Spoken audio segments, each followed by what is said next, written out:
জি, আসসালামু আলাইকুম। ওয়ালাইকুম আসসালাম রহমতুল্লাহ। কেমন আছেন হাবিব ভাই? আলহামদুলিল্লাহ ভালো আছি। কেমন আছেন আপনি? এই তো আলহামদুলিল্লাহ।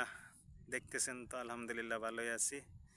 আজকে যে আমরা সিলেটের চা বাগানে আসছি, তো এই দিনটি আপনি কেমন উপভোগ করতেছেন? আর এরপরে আপনার কাছে আমার কিছু প্রশ্ন।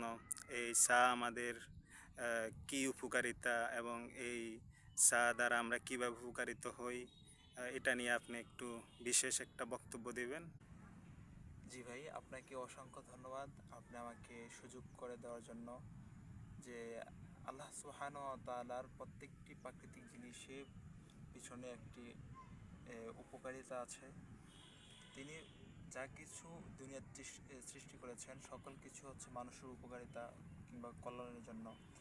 ঠিক তেমনি করেই এই হচ্ছে চা বাগান আছে আমার পিছিয়ে দেখতে পাচ্ছেন। এই চায়ের কিন্তু অনেক উপকারিতা রয়েছে মানুষের জীবনে।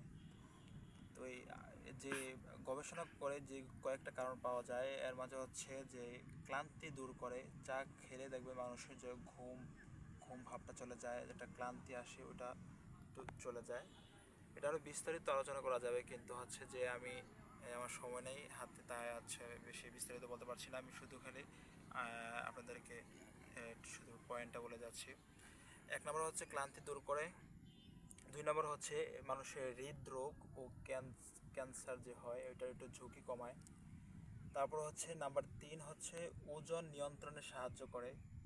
অনেকে হচ্ছে অনেক বেশি ওজন হয়ে যায়, ওইটা হচ্ছে তার ওজনে নিয়ন্ত্রণ করার জন্য সাহায্য করে। মানে পারফেক্ট যে ওজনটা থাকার জন্য চা খেলে আশা করা যায় এটা তার শরীরটা পারফেক্ট থাকবে। তারপর হচ্ছে মানসিক চাপ কমায়। মানুষ অনেক সময় অনেক মানসিক চাপ থাকে, মানসিক প্রেশার থাকে। যে মানুষে বিভিন্ন যারা হচ্ছে কর্মজীবী কিংবা হচ্ছে বিভিন্ন ব্যবসায়িক কিংবা ইত্যাদি আদার্স যে অন্যান্য যে যারা হচ্ছে বিভিন্ন মানসিক চাপে তারা ভুগে, চাটা খাওয়ার পরে কিন্তু সাময়িক সময়ের জন্য কি মানসিক চাপ যেই চাপটা ওটা হালকা হলেও কমে। এটা আপনারা প্র্যাকটিস করলে ইনশাল্লাহ আপনারা জানতে পারবেন। তারপর হচ্ছে হজম শক্তি, এটা হচ্ছে বৃদ্ধি করে। হজম শক্তি এটা খাওয়ার মাধ্যমে হচ্ছে আপনার হজম শক্তিকে বাড়াবে। এটা হজম শক্তির জন্য অনেক কাজ করে থাকে। ত্বকের জন্য অনেক ভালো। আপনার যে ত্বকের জন্য হচ্ছে চা অনেক উপকারিতা।